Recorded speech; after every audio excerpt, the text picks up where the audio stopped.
Hello, good morning, students. I welcome you in this e-class on the topic metal-ligand bonding in transition metal complexes. So, in the previous lecture, we discussed the crystal field splitting in tetrahedral complexes and their magnetic properties on the basis of the number of unpaired electrons in d orbitals.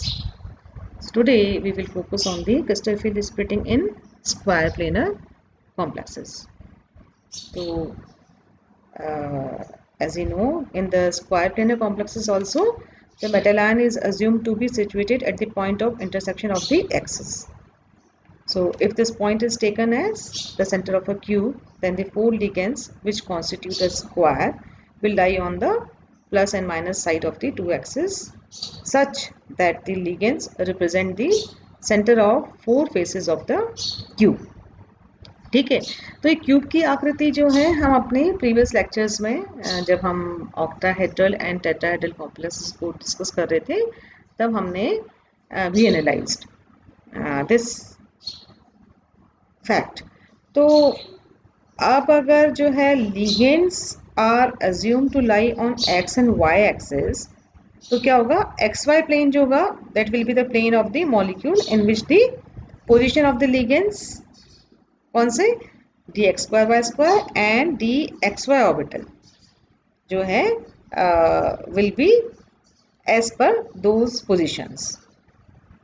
तो evidently d x square y orbital will be very strongly rippled.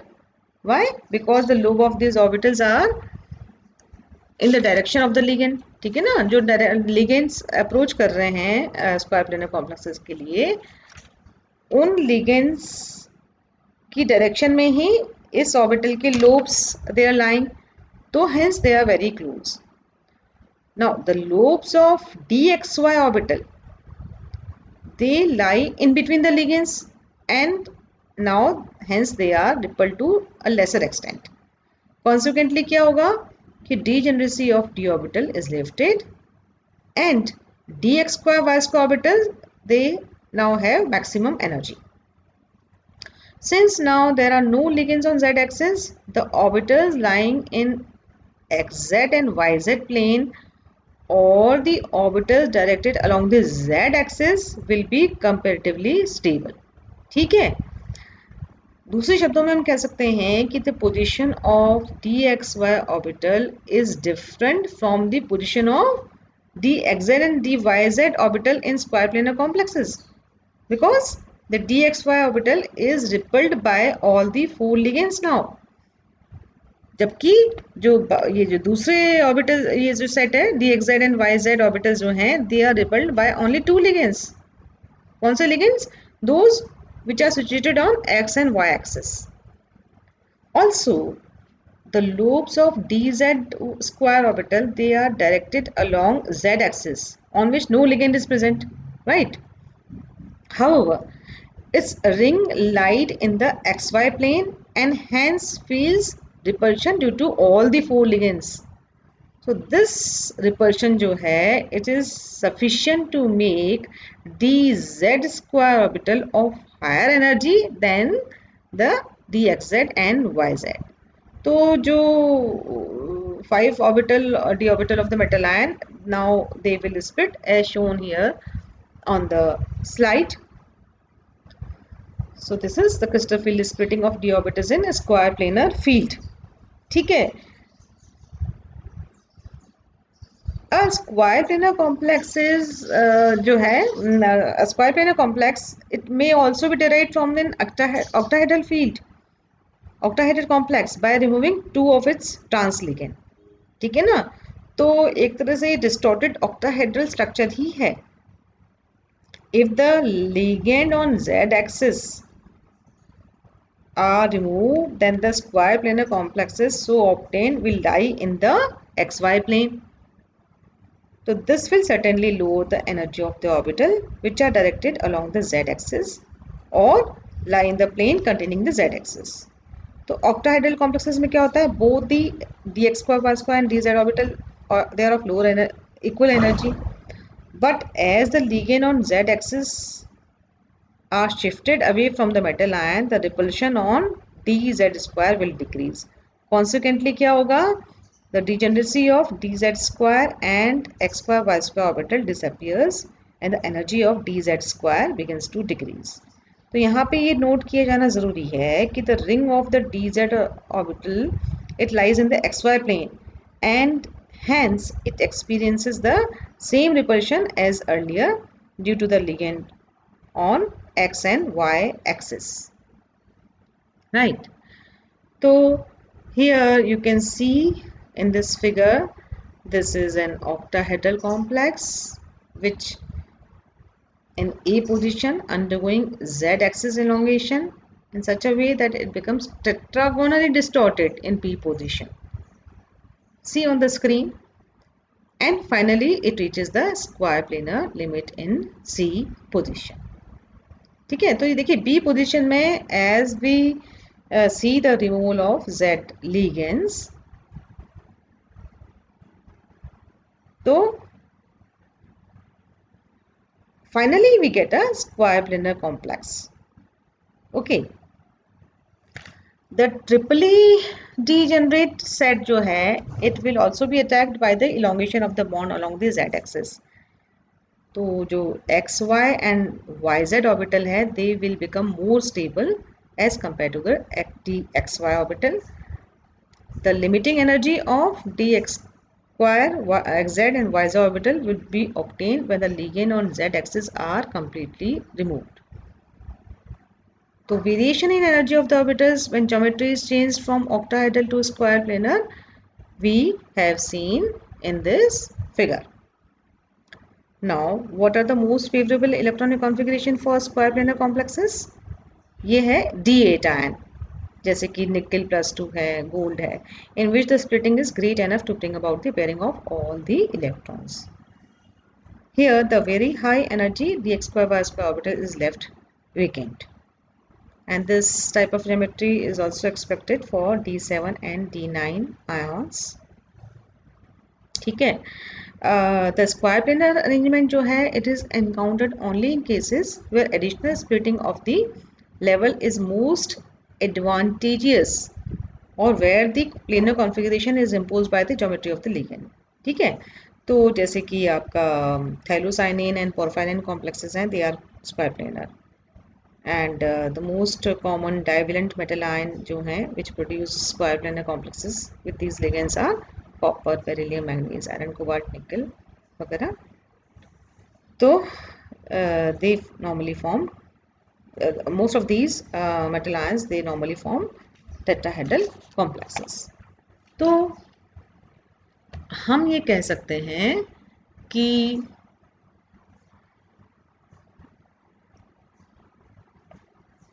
अगर जैसा कि हमने octahedral और tetrahedral complexes के structures discuss करते हुए पाया था कि D x square Y square जो कक्षक की जो पालियां हैं, लोब्स हैं, वो लिगेंड की दिशा में होने के कारण ज़्यादा बल से प्रतिकर्षित होती हैं. एक्स वाई कक्षक भी एक्स वाई प्लेन में ही पड़ता है, ठीक है ना, लेकिन इसकी जो लोब्स हैं वो किसके एक्स और वाई एक्स के मध्य की ओर ओरिएंटेड होते हैं. तो यह ऑर्बिटल जो है, यह कक्षक है, वह अपेक्षाकृत दुर्बल बल अनुभव करता है. तो इसी प्रकार अन्य कक्षकों के द्वारा भी लिगेंड से जो अनुभव किया जाता है प्रतिकर्षण, उसका हम कंपैरेटिवली एनालिसिस कर सकते हैं. डी जेड स्क्वायर ऑर्बिटल में भी क्या होता है कि जो लोब्स होते हैं उसके वो जेड एक्स की ओर होते हैं, और जो उसका जो रिंग होता है वो एक्स वाई प्लेन में होता है, लेकिन जेड एक्सिस पे कोई भी लिगेंड नहीं होता. इस वजह से डी जेड स्क्वायर का जो है डबल शेप पार्ट तो कोई भी प्रतिकर्षण अनुभव नहीं करता, लेकिन रिंग अवश्य ही प्रतिकर्षित होती है. तो स्पष्ट है कि प्रतिकर्षण बल जो है और भी दुर्बल होगा. अब एक्स वाई प्लेन में उपस्थित जो लिगेंड हैं उनके प्रति D x Z and Y Z की स्थिति तो समान है, लेकिन डी एक्स वाई कक्षक के लिए भिन्न हो जाती है, क्योंकि डी एक्स वाई कक्षक जो है और चारों लिगेंड हैं वो एक ही तल में है. तो यह कक्षक जो है चारों लिगेंड्स के द्वारा नाउ इट इज रिपल्ड, चारों लिगेंड के द्वारा प्रतिकर्षित होता है, जबकि जो डी एक्स जेड कक्षक है वो एक्स जेड प्लेन में पड़ता है, जिसके वाई अक्ष पे स्थित दोनों लिगेंड जो हैं वो लंबवत होते हैं. यानी कि डी एक्जेड कक्षक जो है वह एक्स अक्ष पे पड़ने वाले दो लिगेंड्स का दुर्बल प्रतिकर्षण बल ही अनुभव करता है। तो इसी प्रकार हम देखते हैं कि डी वाई जेड ऑर्बिटल है, उसके प्रति भी एक्स अक्ष पर स्थित जो दो लिगेंड्स होते हैं वो लंबवत होते हैं और जिनका इस कक्षक पे कोई प्रतिकर्षण अनुभव नहीं होता। तो हियर नाउ फाइनली वी सी कि जो स्क्वायर प्लेनर कॉम्प्लेक्स है उसमें क्रिस्टल फील्ड स्प्लिटिंग के प्रभाव से डी कक्षकों की डीजेनरेसी समाप्त हो जाती है और इस प्रकार से स्क्रीन पे दिखाए गए स्प्लिटिंग के अनुसार जो है डी कक्षकों का विभाजन हो जाता है। ठीक है ना। और दूसरे शब्दों में हम कह सकते हैं कि एक ऑक्टाहेड्रल कॉम्प्लेक्सेस के दो ट्रांस लिगेंड्स को हटा के भी हम इस प्रकार की स्क्वायर प्लेनर कॉम्प्लेक्स ज्योमेट्री है वो प्राप्त कर सकते हैं। कैसे कि जब अगर जेड अक्ष पे जो उपस्थित लिगेंड हैं ना ऑक्टाहेड्रल कॉम्प्लेक्स में जो जेड अक्ष पे उपस्थित लिगेंड हैं उनको हटा दें तो जो उस प्राप्त जो स्क्वायर प्लेनर कॉम्प्लेक्स है वो एक्स वाई प्लेन में होगा। ठीक है ना। तो एज वी नो दैट जैसे जैसे मेटल आयन से लिगेंड की दूरी बढ़ती है उनके द्वारा मेटल ऑर्बिटल्स पर लगाया जाने वाला प्रतिकर्षण बल दुर्बल होता जाता है। तो ऐसे कक्षकों की ऊर्जा जो है पहले से कम होने लग जाती है। अब जेड अक्ष पे उपस्थित जो लिगेंड है उनका प्रतिकर्षण d Z square d x Z and Y z कक्षकों पे पड़ता है। तो ऊर्जा की दृष्टि से भी जो है ऑक्टाहेड्रल कॉम्प्लेक्स में जो इन कक्षकों की जो स्थिति होती है उससे नीचे आने लगेंगे। तो T2G और EG ऑर्बिटल की डिजेनरेसी समाप्त हो जाती है। तो क्या होता है उसके परिणाम स्वरूप D x square Y square से डी जेड स्क्वायर तथा डी एक्स वाई से डी एक्स जेड और वाई जेड अधिक स्टेबलाइज होने लग जाते हैं। ठीक है। Now the thing to be noted here is that कि डी जेड स्क्वायर ऑर्बिटल का जो जो रिंग है वो क्योंकि एक्स वाई प्लेन में है तो वो पहले की भांति ही प्रतिकर्षित होती रहती है। तो नाउ डी जेड ऑर्बिटल जो है वह डी एक्स वाई और वाई जेड कक्षकों की तुलना में अधिक ऊर्जा का होता है। तो हियर इस फिगर में ऑक्टाहेड्रल कॉम्प्लेक्स से स्क्वायर प्लेनर कॉम्प्लेक्स बनने पे डी ऑर्बिटल्स की ऊर्जा में जो परिवर्तन आया है उसको A B C B figure के द्वारा हमने समझा दिया है। इसके सी फिगर से स्पष्ट है कि जैसे जैसे डिजेनरेसी समाप्त होती जाती है क्या होता है कि जेड अक्ष पे जो उसके जो निकटवर्ती कक्षक हैं उनकी ऊर्जा में कमी के साथ रूल ऑफ ग्रेविटी का पालन करते हुए अन्य कक्षकों की ऊर्जा बढ़ जाती है। तो डीजेनरेटेड स्थिति में जितनी डी जेड स्क्वायर कक्षक की ऊर्जा में कमी आएगी उतनी तो d x square Y square कक्षक की ऊर्जा बढ़ेगी as we know that from the past experiences. इसी प्रकार T2G कक्षकों की ऊर्जा में जो है ऊर्जा से डी एक्स जेड और डी वाई जेड जितना नीचे आएंगे उतना ही दुगना डी एक्स वाई कक्षक ऊपर चढ़ेगा। तो यही कारण है कि डी एक्स वाई कक्षक की ऊर्जा जो है वो डी जेड स्क्वायर से अधिक हो जाती है। ठीक है।